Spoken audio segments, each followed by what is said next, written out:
Je suis Philippe Catté, je suis expert comptable et j'interviens en cette qualité, mais également en ma qualité de président de la Chambre professionnelle des experts comptables de la Nièvre. C'est à ce titre que j'ai accepté d'apporter notre contribution côté expert comptable au cours de ce forum sur la cession, la transmission des entreprises. Qu'avons-nous abordé au cours de l'atelier que j'animais en partenariat avec M. Beugnot, président de la FNAIM? Plusieurs points. Nous avons évoqué l'aspect juridique des cessions de fonds de commerce, des rachats d'entreprises, de sociétés. Nous avons évoqué également le côté valorisation des entreprises, valoriser un fonds de commerce, valoriser une société. Quels sont les pièges à éviter lorsqu'on est repreneur d'une affaire. Nous avons évoqué également un sujet incontournable, la fiscalité. Céder son entreprise engendre parfois des plus-values conséquentes qu'il convient d'anticiper, de maîtriser sur le plan financier. Côté fiscalité, nous avons évoqué la fiscalité des cédants. Nous avons évoqué le problème des plus-values. Parfois, la pression fiscale est importante et il convient de la maîtriser, tout du moins de connaître les règles du jeu lorsqu'on cède son affaire.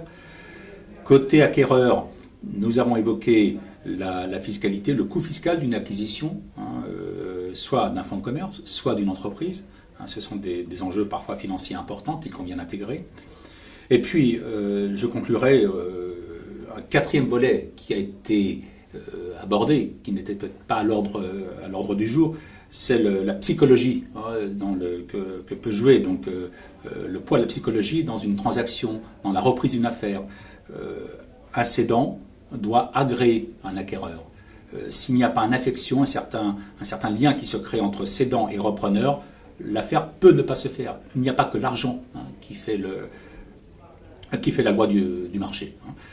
Voilà, grosso modo, donc les différents sujets qu'on a pu évoquer au cours de cet atelier qui a été fort intéressant, je pense. Alors, je suis Jean-Claude Beugnot, président de la FNAIM, Fédération nationale de l'immobilier, pour la région Bourgogne. Alors, la FNAIM, c'est une organisation professionnelle qui a signé une convention de partenariat à l'échelon Bourgogne avec Chambre de commerce et Chambre des métiers au titre de Transcommerce, Transartisanat.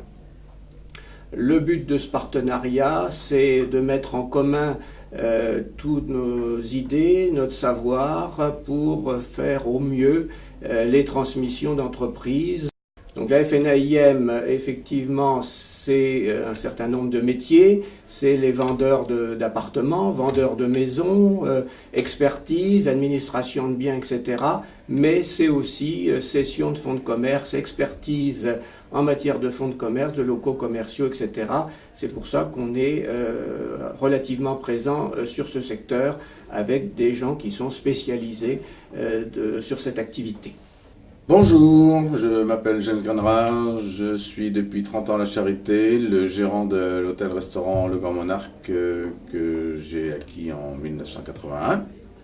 Et depuis 30 ans, j'exploite cet établissement avec des rénovations successives par l'achat des murs en 86 et des rénovations en 97 avec un étage supplémentaire, et puis en 2005 avec la climatisation de tout l'hôtel pour un montant environ de 750 000 € depuis que nous sommes là, sans parler de l'achat du fond ni des murs.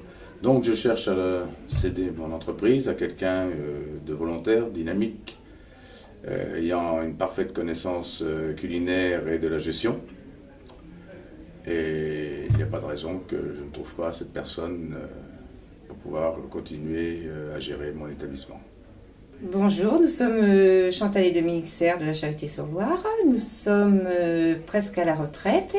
Nous avons vu M. Lépée, Chambre des métiers, qui nous a fait le diagnostic pour notre affaire à vendre. C'est une affaire saine et sérieuse.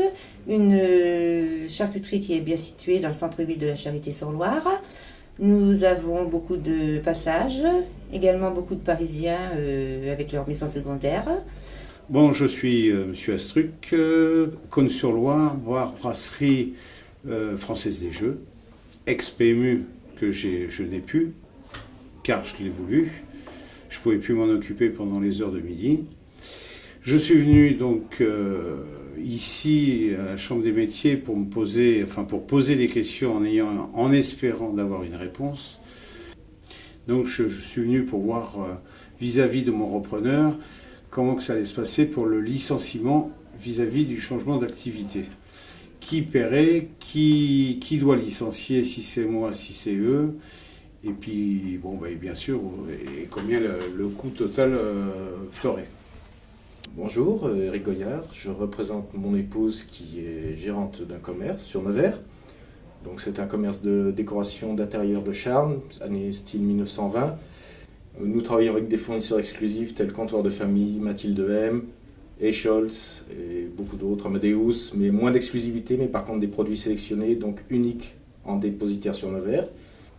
Le magasin est situé en centre-ville, à proximité immédiate de parking gratuit, ce qui est un énorme avantage avec une locomotive commerciale de proximité qui attire et draine énormément de monde. Une très bonne zone de chalandise. Voilà, vous pouvez nous contacter, donc Comptoir de Mathilde à Nevers, 21 rue du Pont-Ciseaux, c'est à proximité du Forum dans le quartier Saint-Arigle.